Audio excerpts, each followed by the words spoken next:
Hello, Batso. Welcome. Today, we're going to tackle a very important topic from your Unit 12 on atoms. We'll be looking at Rutherford's famous experiment, and I promise we'll make it so simple and clear that you'll never forget it, and your exams will feel easy. So let's begin. But first, a strange question for you. How can you possibly find out that a room is almost completely empty just by shooting things into it? It sounds a bit crazy, right? Backwards even? Well, this exact puzzle is what led to one of the biggest discoveries in all of physics. Let's see how they figured it out. Okay, so to understand what happened, we need to rewind the clock a bit. Before 1911, the picture scientists had of the atom was, well, very different. It was an idea that had a big problem. A kind of pudding problem, you could say.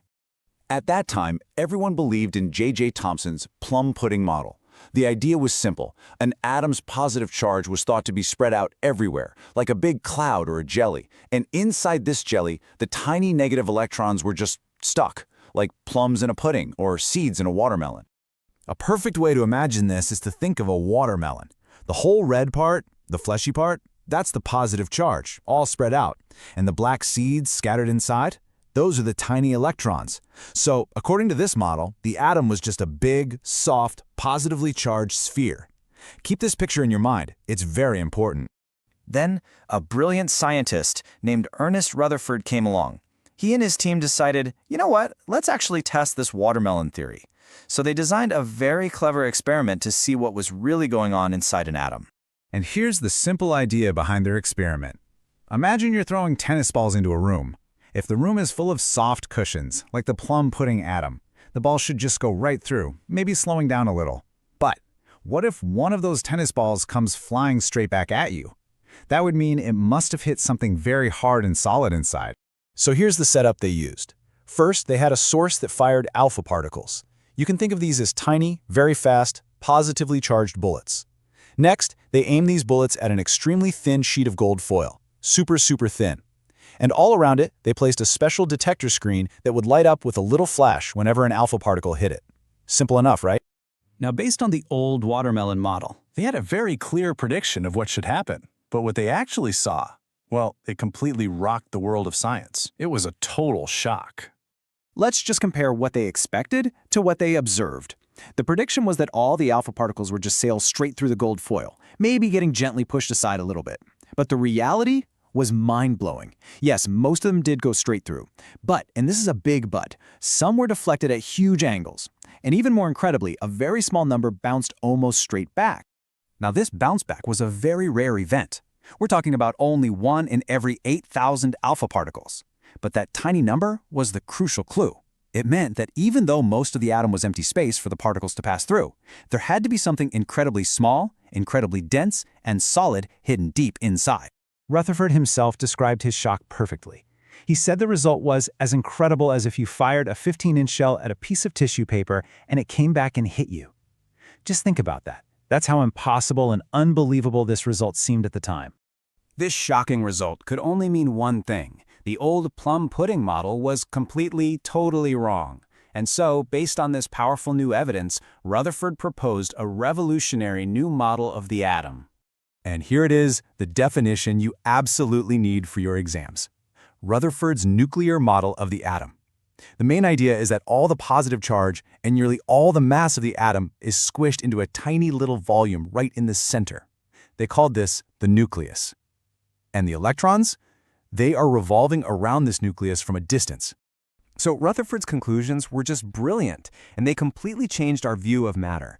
First, since most of the alpha particles passed straight through, the atom must be mostly empty space. This was huge. It means the solid table in front of you is actually not solid at all. Second, for some particles to bounce back, all the positive charge and mass must be packed into a tiny, dense center, the nucleus. He even figured out how small it was. If an atom was the size of a football stadium, the nucleus would be like a single pea in the center. And finally, the electrons must be orbiting this nucleus from very far away, almost like planets orbiting the sun. This slide shows the change perfectly. On the left, you see the old, wrong idea, the big, soft, spread-out pudding. And on the right, you see the new reality that the experiment revealed, a tiny, dense nucleus at the heart of a vast, empty space, with electrons orbiting far away. This was a complete revolution in our understanding.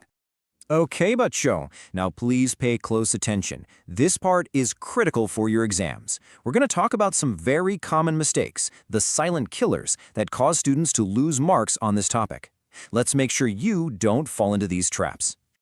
The first big mistake is still thinking of atoms as solid little balls, like billiard balls. This is completely wrong. Rutherford proved that atoms are almost entirely empty space. All the stuff, all the matter, is packed into that tiny nucleus, which takes up almost no volume at all. Here is a simple line to help you remember it. When it comes to an atom's volume, it's mostly nothing. But when it comes to its mass and the positive charge that causes the scattering, the nucleus is everything. The second silent killer, saying that the alpha particles bounced off the electrons. No, no, no. An electron is like a tiny fly trying to stop a speeding truck. It's thousands of times lighter than an alpha particle. It has no chance of deflecting it. The scattering only happens because of the powerful electrostatic repulsion from the tiny, heavy, positive nucleus. So please remember this. The electrons are simply too light to do anything. Only the massive, concentrated positive charge of the nucleus has the power to push an alpha particle away or make it bounce back. Don't lose easy marks on this point. All right, we're almost done. Let's quickly summarize everything we have learned, and then I'm going to leave you with the new puzzle that this amazing discovery created. So, to recap the main points for your notes, the plum pudding model was thrown out. Rutherford's experiment proved that atoms have a tiny, dense, and positive nucleus. This also means that an atom is mostly just empty space. And finally, this new nuclear model became the foundation for all of modern physics. And this incredible discovery leaves us with a fascinating new puzzle. Think about it. We have a positive nucleus in the center and negative electrons orbiting it. And we know from basic physics that opposite charges attract. So why don't the electrons just get pulled in and spiral down into the nucleus, causing the whole atom to collapse? That is a fantastic question, and it's exactly what we will explore in our next explainer. See you then.